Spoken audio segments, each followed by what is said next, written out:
Oh, okay. Here's the thing, guys. I think I'm live.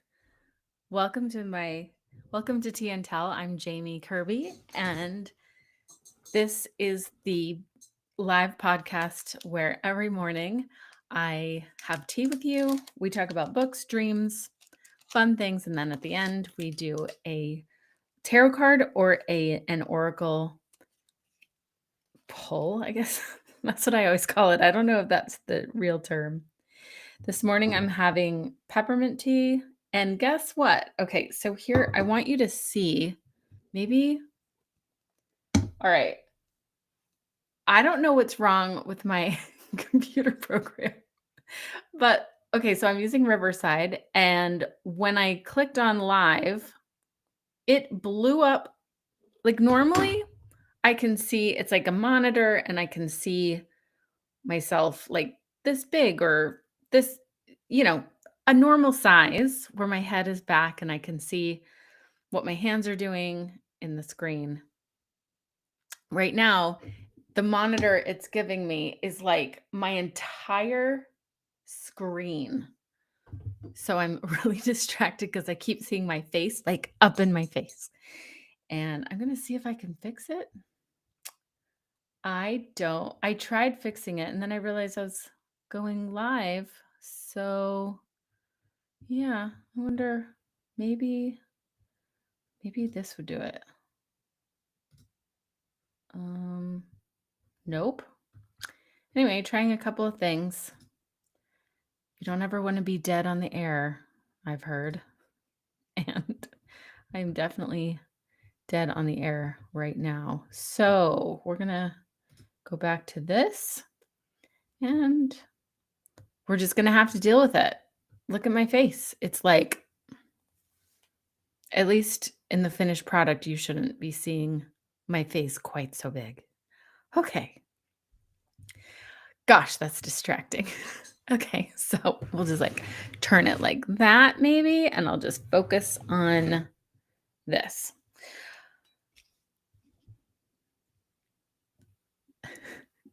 Here's the thing. The other day, I noticed that in these chats, I say the word so a lot. I also say the phrase, okay, so that means we're moving on. And right in that moment when I gave you dead air is because I was about to say, okay, so, and I tried not to say that and then didn't have anything else to say. I'm about to say so again. Do you guys have habits that you're trying to break? Somebody that I listen to says that habits, once you know that you're doing them, they're no longer a habit, they're a choice.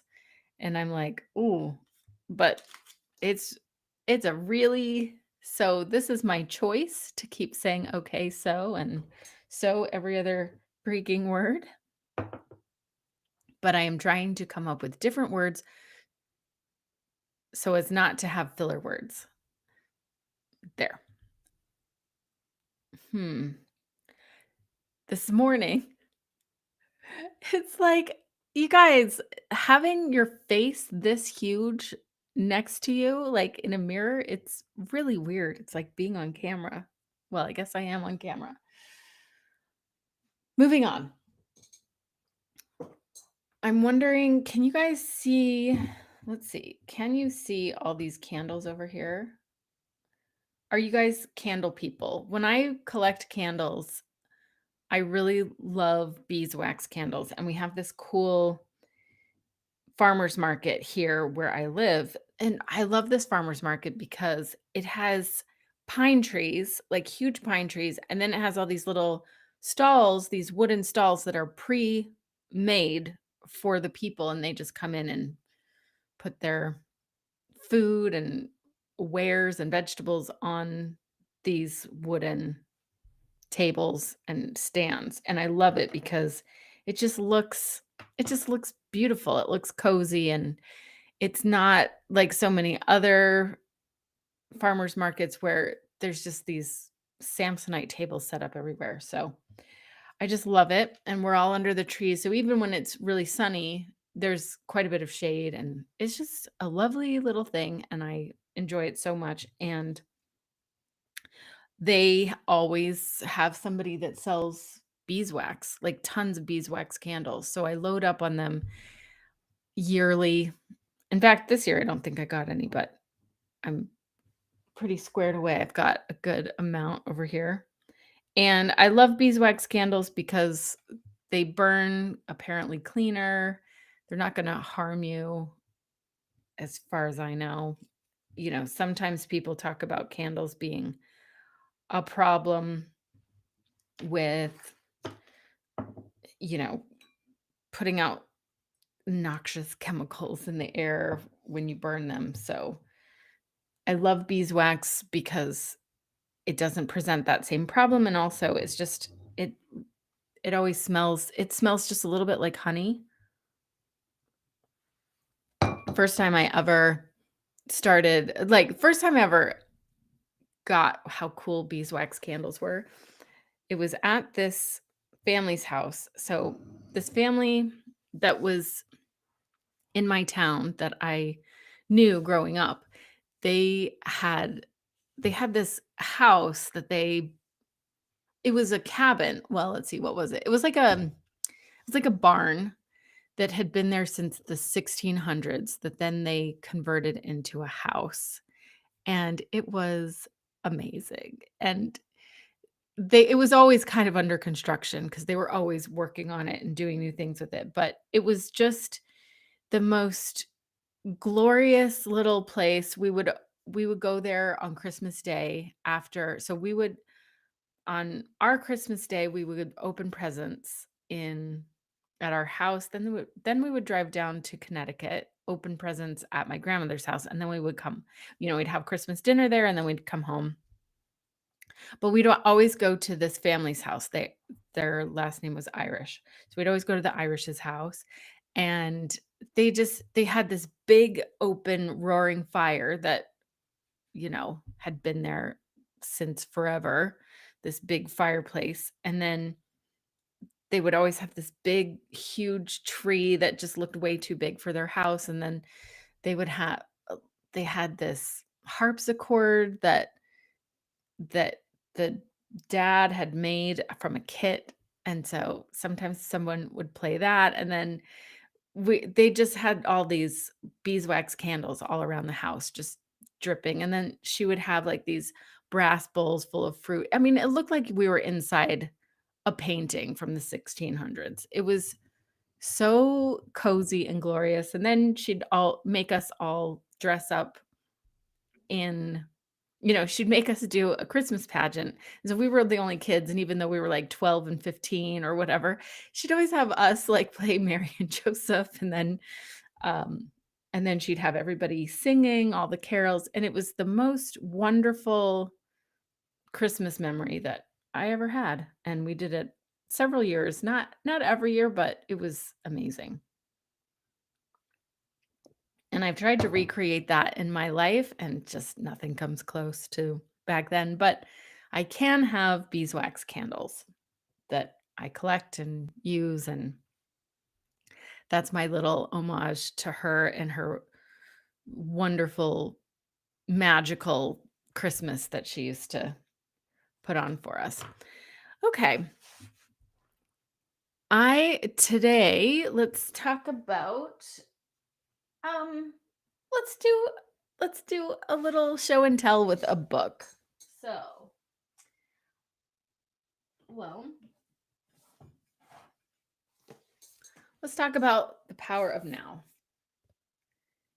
This is a book that really changed my life when I first heard it. In fact, what was it? I was talking about something the other day with you about how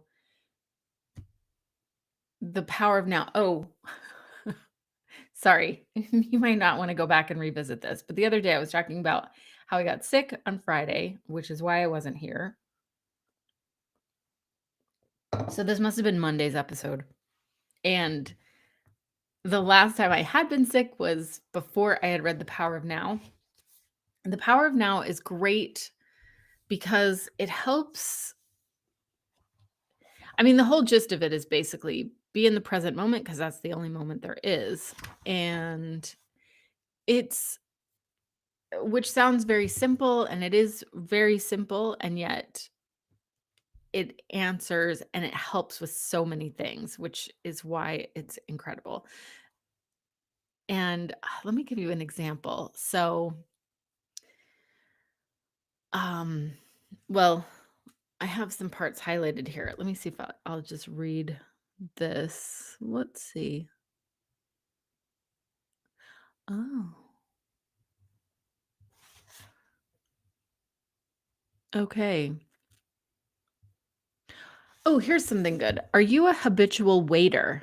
Like someone who waits for the next thing so that you can be happy? Like, I know I was when I was in grade school, I couldn't wait to go to junior high. I don't know if I couldn't wait to go to junior high, but I couldn't wait to be in college. Like, I was always wanting to be in college. I wanted to go on a mission for my church, and so I always wanted to do that first. So I had this whole plan, like go to college, go on this mission, come back, get married. And that was what I wanted. So I was always waiting, thinking that once I had this thing, or once I was living this thing that I thought was going to answer everything, then I'd be happy. Big surprise.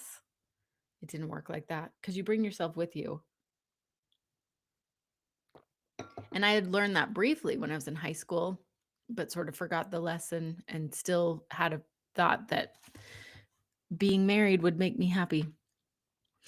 All right, so I'll read this part. Are you a habitual waiter? How much of your life do you spend waiting?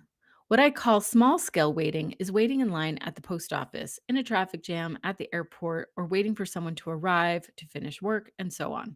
Large scale waiting is waiting for the next vacation, for a better job, for the children to grow up, for a truly meaningful relationship, for success, to make money, to be important, to become enlightened.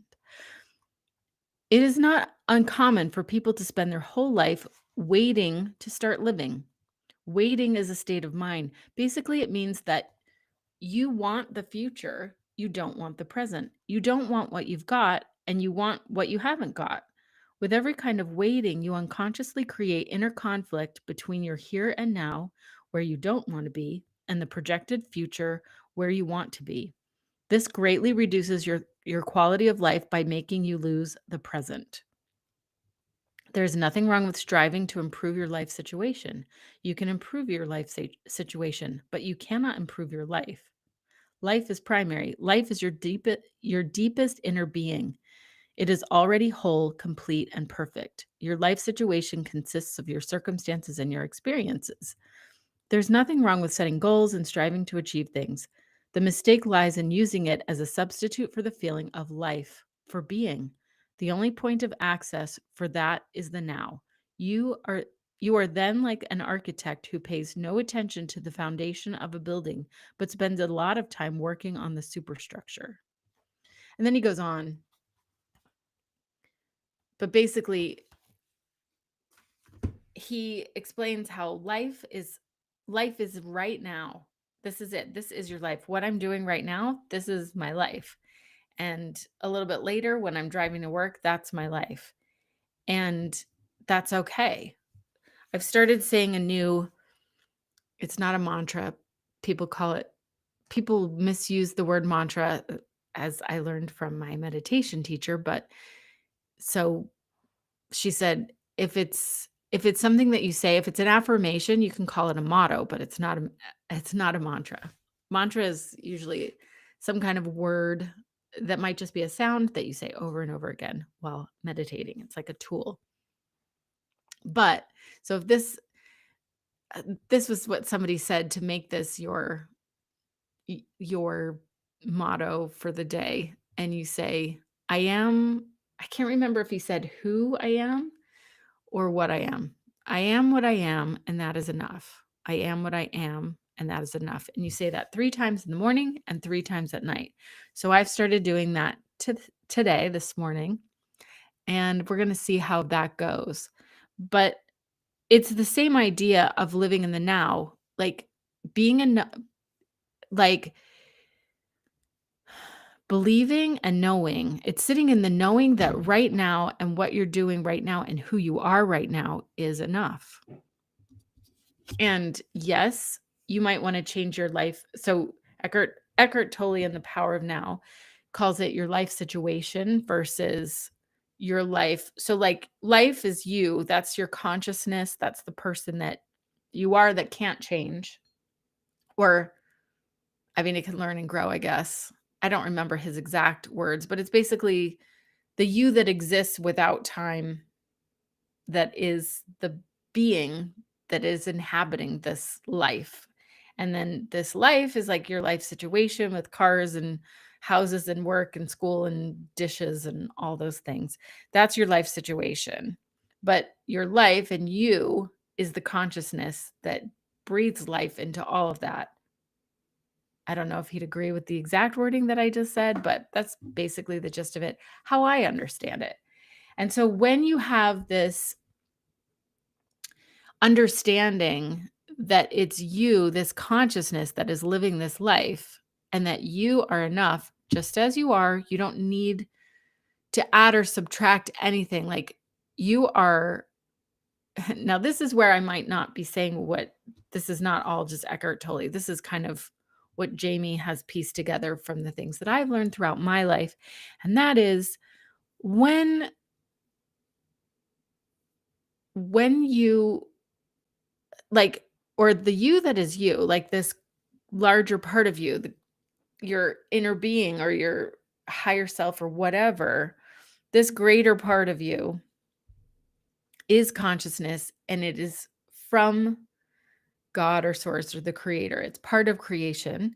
And that is the you that's experiencing this you as this physical being. Okay. So there I go again. Okay. So, and that being and the you that is you also in this life situation, you can't take away from the fact that you are worthy and that you are like worthy of love and worthy of living, worthy of being here.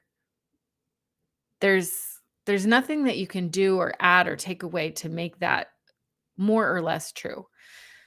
And when you remember that this is the now and this is the only time that you have, like now is it. That's it. You can't really do anything in the future because once it's the future, it'll be now. And then the past, you can't really do much about that because that's the past. I mean, you can make changes and make new decisions to not repeat things that you did in the past, which you may believe are mistakes.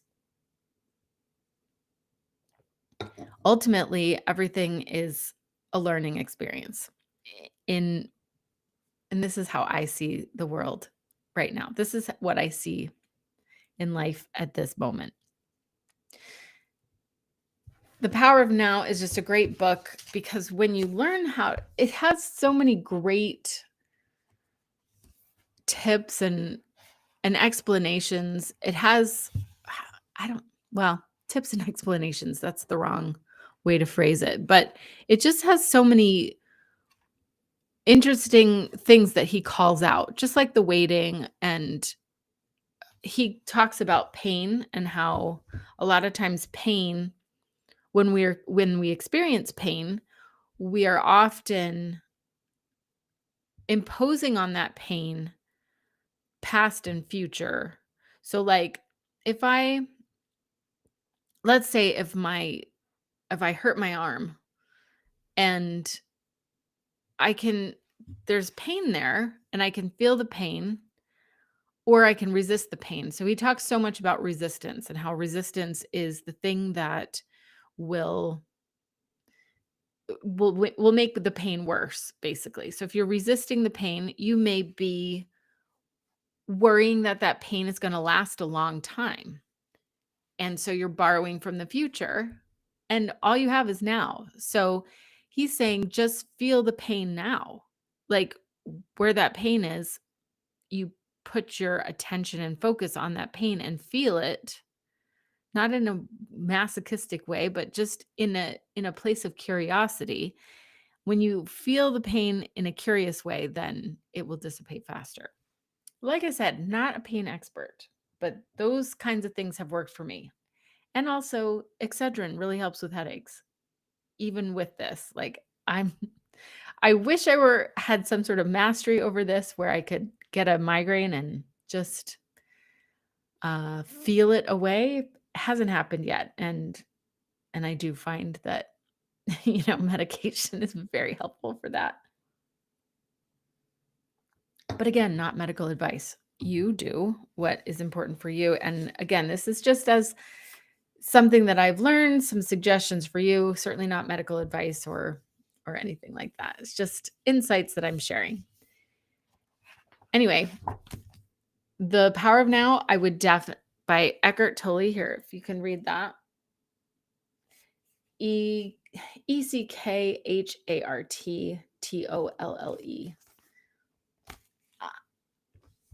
I read this, like I said in another podcast, I said that I had read it, but I had first listened to it. So listening to it, he has this Austrian accent. He's this Austrian man. And so he's very soft spoken, and it's really entertaining to listen to him. There's also a book called Practicing the Power of Now, which I almost like a little bit better. It's good to listen to both. It's good to have both. I will say that Practicing the Power of Now is actually a little bit easier to listen to, and it is a shortened version of The Power of Now with less philosophy. I don't really know what parts are cut out, but it's more just here are the actions of how to live in the now. And then the other reason I prefer it is because in this book, when you listen to the audiobook, there are two editors that ask questions. It's the format they're using. So the editors of the book are asking questions, and then Eckhart answers them. And I find the editors, one of the editors' voices a little trying trying on trying on my nerves a little. I'm like, oh, why? So it's a good practice for me to live in the now and not be annoyed by her. And I don't, gosh, that's a mean thing to say. I'm sorry. I'm not annoyed by her, but there's something of, anyway, whatever. Gosh, I'm sure she's a really nice person. And okay. But the book is excellent. Also, the other thing is when you're listening to it, it does have this chime, like a meditation kind of a chime in there. And that can sometimes be so much louder. So if you're listening on headphones and all of a sudden the chime goes out of nowhere, and it can be startling. So either listen to The Power of Now or Practicing the Power of Now. Both are good. And I don't think you're missing too much if you just listen to Practicing the Power of Now. I like it because it's a Cliff Notes version. Definitely read the original Power of Now first, just to get the ground, the foundation laid for you, and then move on to Practicing the Power of Now as kind of a daily practice to listen to that. I find it helpful, even if I just listen to one of those books for 10 to 20 minutes a day or once a week or something like that, but just as a little reminder, because it's easy to forget these things. I don't agree with him completely on all things. I think, he vilifies the ego, which I prefer to think of the ego more in terms of the way it's understood according to internal family systems. And internal family systems is something I can talk about another time, but it's a powerful modality of therapy and also kind of a spiritual practice, which I will talk about later. But we can go into that when we talk about that another day, and then I'll touch back on why Eckhart Tolle and his view of the ego is not as good, in my opinion, as what Richard Schwartz identifies it as in internal family systems. Okay. I'm going to put that back on my shelf, and I think it's time to do some tarot. And let me see if anyone has asked a question.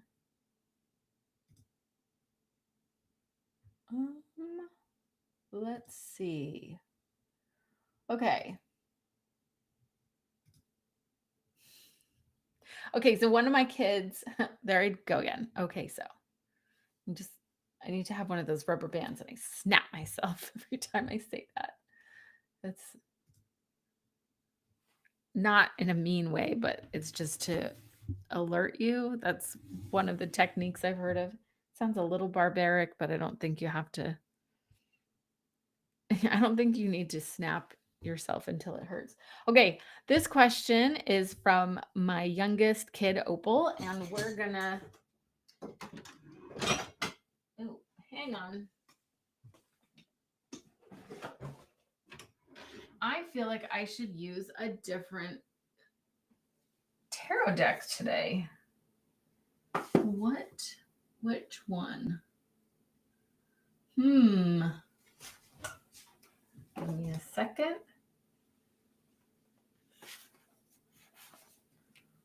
All right. Let's see.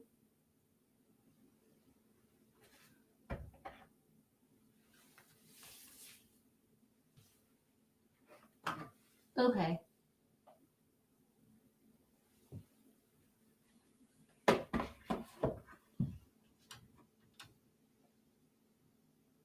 Ooh.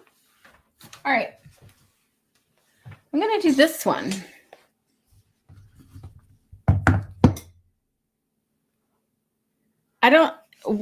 It's weird. As soon as I started getting into tarot, it's amazing how quickly I've been accumulating decks. It's really weird. It's like I have a whole collection and I'm like, oh, I'm just a little bit interested in it. But here I have like several decks to choose from. This deck that I'm using is called The Stars Lighting Up the Night Tarot. And it's a pretty straightforward Rider-Waite deck, but it's kind of cool. It's sort of this matte black finish on the sides for the edges. And then it has this cool design on the back. And then, 5 of Pentacles, we were just talking about it yesterday. So look, that's very traditional with the church, with the stained glass, and then the 2 people outside. It's a very straightforward deck. But it's really pretty. So let's use this one today for Opal's question. Opal asked, it was a little general. I wish she had been a little bit more specific, but we're just working with it. So let me just kind of tap into that.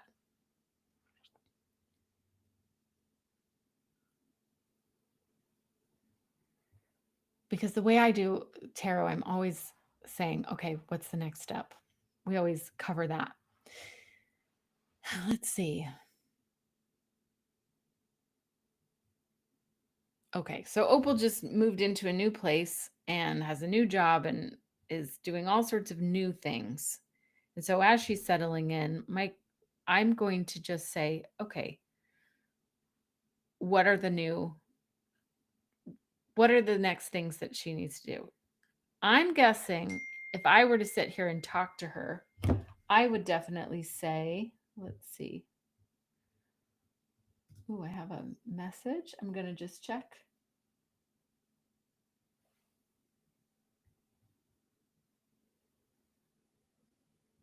Oh. Oh, I thought it was a question about here.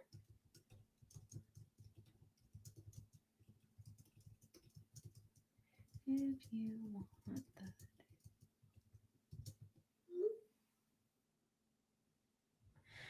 Okay. Next time, I will not have that on. And I had to do this. Let's see, because we need to see the chat. Okay, making sure, double checking that there's no one in the chat. All right, the question is, what do I do next after my big move? Okay.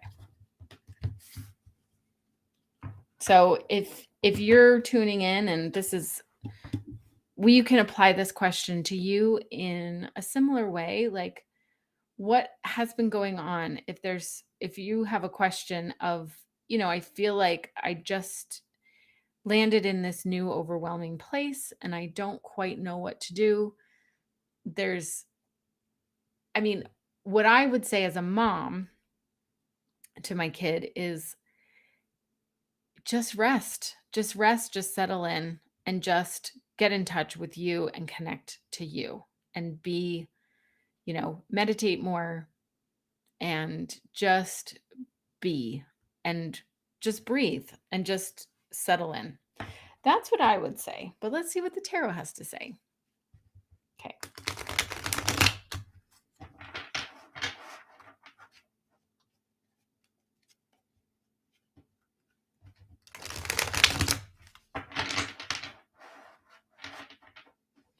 These are really pretty cards.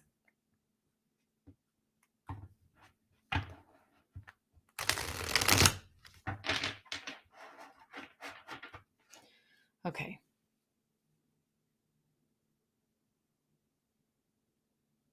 Show me the next steps while I settle into my new place.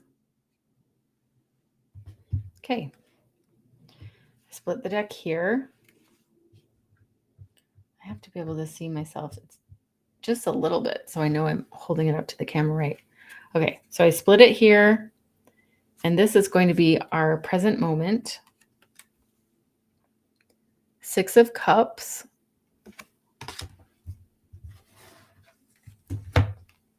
I'm shaking for some reason. Okay. Page of Swords. That would be roots. An Eight of Swords. Ooh, that one's interesting. Okay. Now, Six of Cups. Like I said, I'm learning. This is a practice, and I'm getting to know this as best I can. And I'm going to need to use this guidebook or a generic guidebook because this one, I believe, is all in Chinese. So I can't read that yet. And we're going to do our best. I do need English to understand these. Six of Cups is the first one. It has those are very anime-ish characters, which is cool, which is fun for somebody who's into that. And you can see, so here's the thing. When you're learning tarot, the first step is to look at the picture. When you look at the picture, what do you see? I see a castle. I see a Christmas tree. That's fun. I see a little girl with a Santa Claus hat on. This is cute. I'm pretty sure that this tarot deck was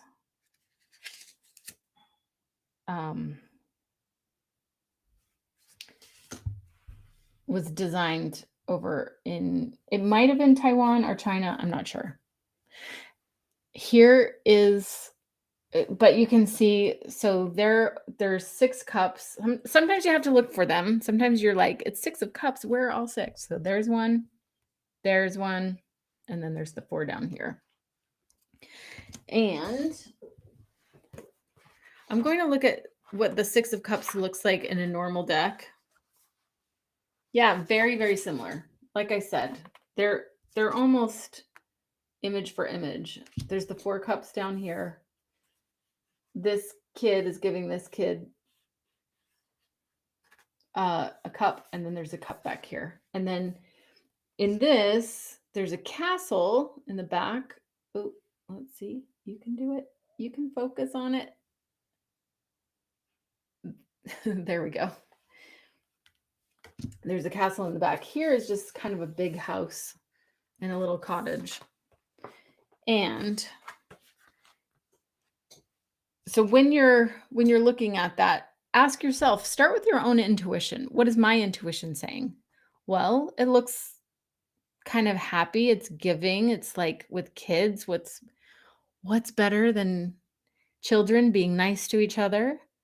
There's flowers growing out of these cups. This looks like abundance to me. It looks like happiness. It looks like joy. It looks like something special is going on there. The Six of Cups shows two children standing in a garden setting, one offering the other a flower.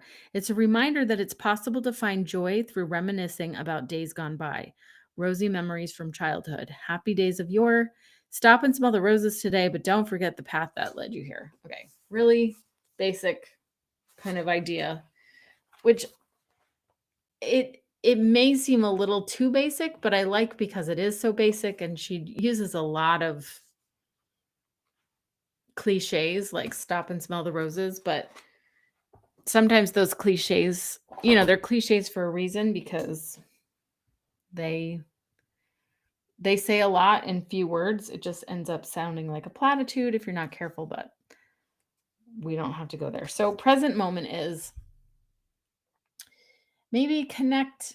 So this is for you, Opal. Maybe while you're, you've connected to someone recently that you haven't seen in a while. I know that. And try to remember good memories about that person as much as you can. And this is an opportunity to, in this present moment, just be, like I said. So be, but then the card suggests, this woman has described it as an invitation to reflect on happy memories in the past. And just as I've been talking about being in the now, but remember that there were positive feelings in the past. And then I invite you to bring new positive feelings about the situation to the now. And, let it be a chance for you to feel safe and loved. Okay. Then Page of Swords. This is the roots. So this is often, if it's the roots, then it's an invitation to look at what brought you here to where you are now. And I don't often get the Page of Swords for myself, so I'm going to look it up.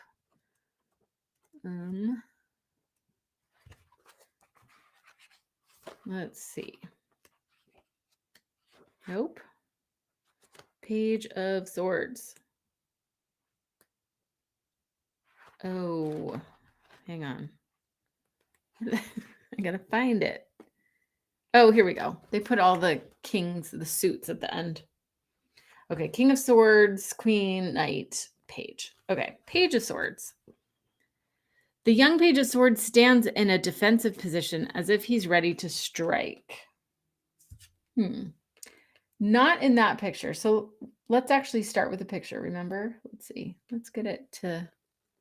I got to get my face out of there because the camera wants to make my face the star. And so it focuses on my face instead of the card. But if I hide my face now, you can see it. All right. He doesn't look like he's in a defensive position in this card. He looks like he is almost awaiting some kind of power to descend upon him from the heavens. It almost reminds me of Aang when he's in the avatar state. So he's, looks like he's invoking or asking for power from heaven in that picture. Now this, the traditional one, doesn't look quite the same. And so that's what's fun about the tarot and the fun about looking at different decks. It it's not about getting the tarot right, it's about getting it right for you. So if you pull it and it doesn't look the same as this, then you get to choose, do I want to interpret it as he's looking for help from heaven, or do I want to look at it like he's in a defensive stance? You get to choose which one applies to you and which one feels better and which one helps you. It's really important to keep an open mind when you're doing tarot because for me, it's not about fortune telling. And I think there can be, a lot of people have hesitancy around the tarot because just like anything else, it can be used for good or bad or what have you. And I think there are tarot readers that want to scare you, but you don't have to let it scare you. You can just let it be an insight and understand that your higher mind or your intuition or your inner knowing, they I hate to use this verb, this word as a verb, but it trumps all other,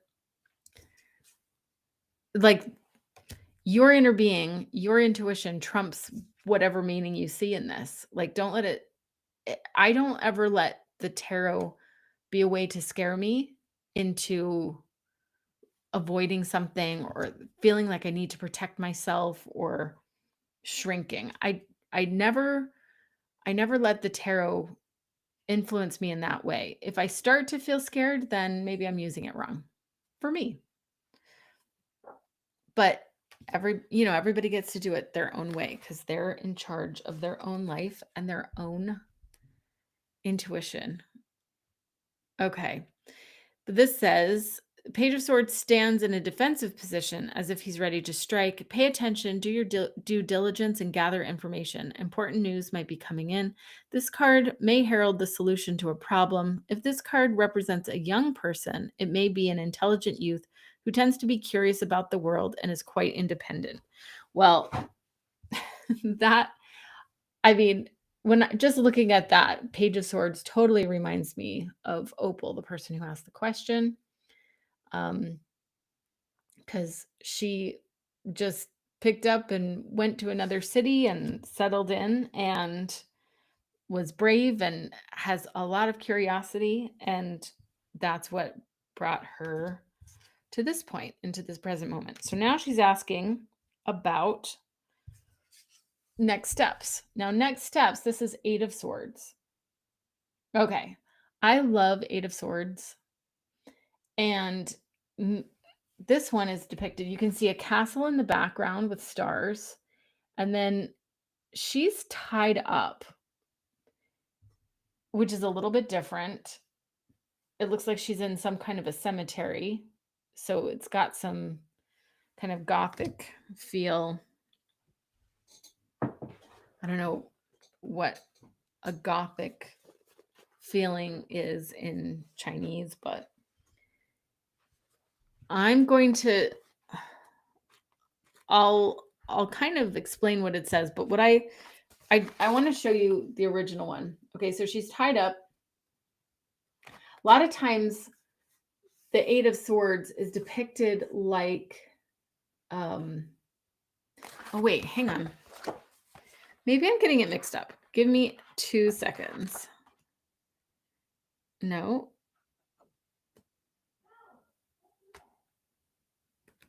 Yeah. No, I think it is. Okay, so Eight of Swords. I'll just read what it says.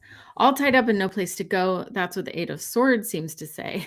The figure is wearing a blindfold and she's restrained with a circle of swords around her. Her feet are free to move, but she cannot see the way out.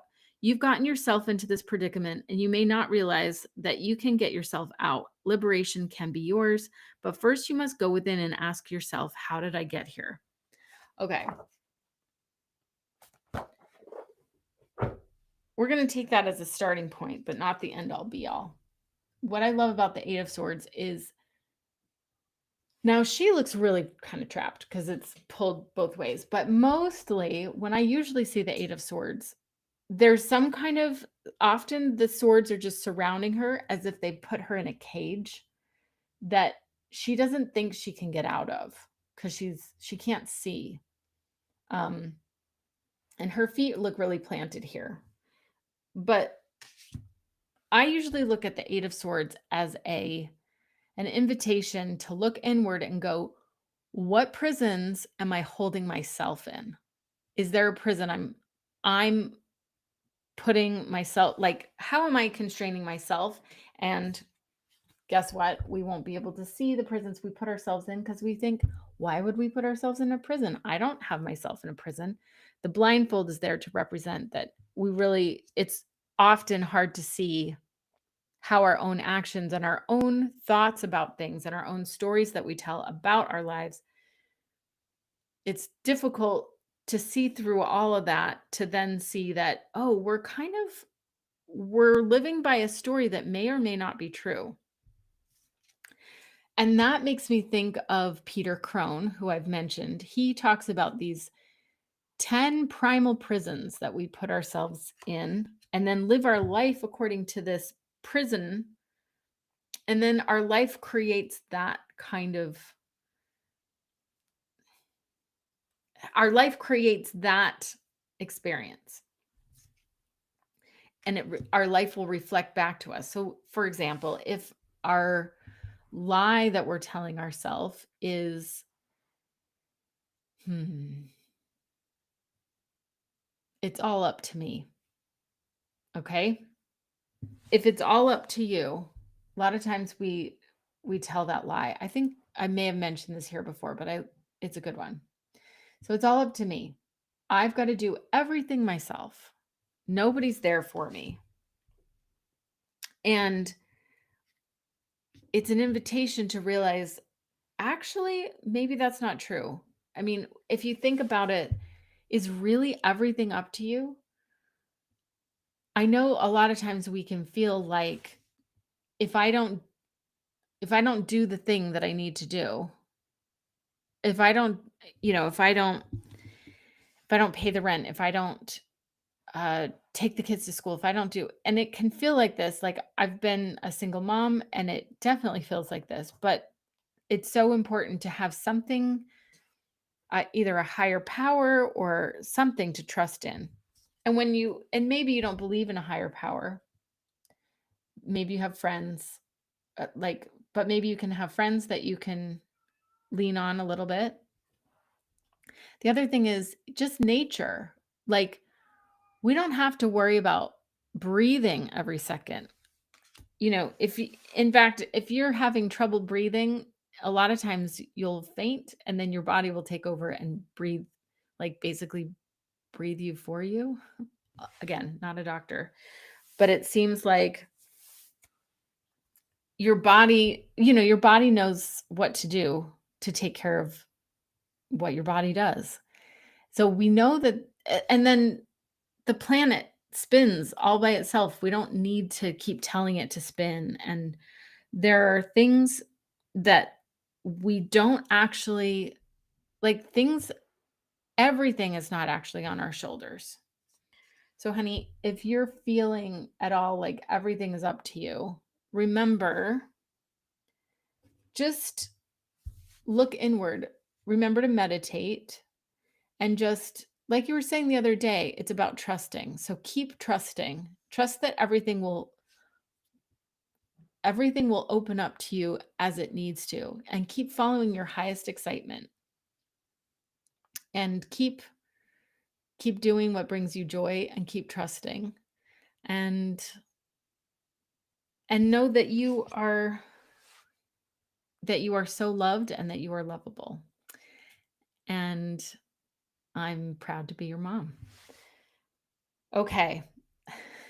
So now, going forward, I would love for more people to write in a question. You can either write it in or you can pop in the chat while we're doing the live stream, and feel free to feel free to say, "Hey, I want to come on the show." We can do sort of a Zoom situation where you pop on the call and we see your face and you can tell us about what's going on.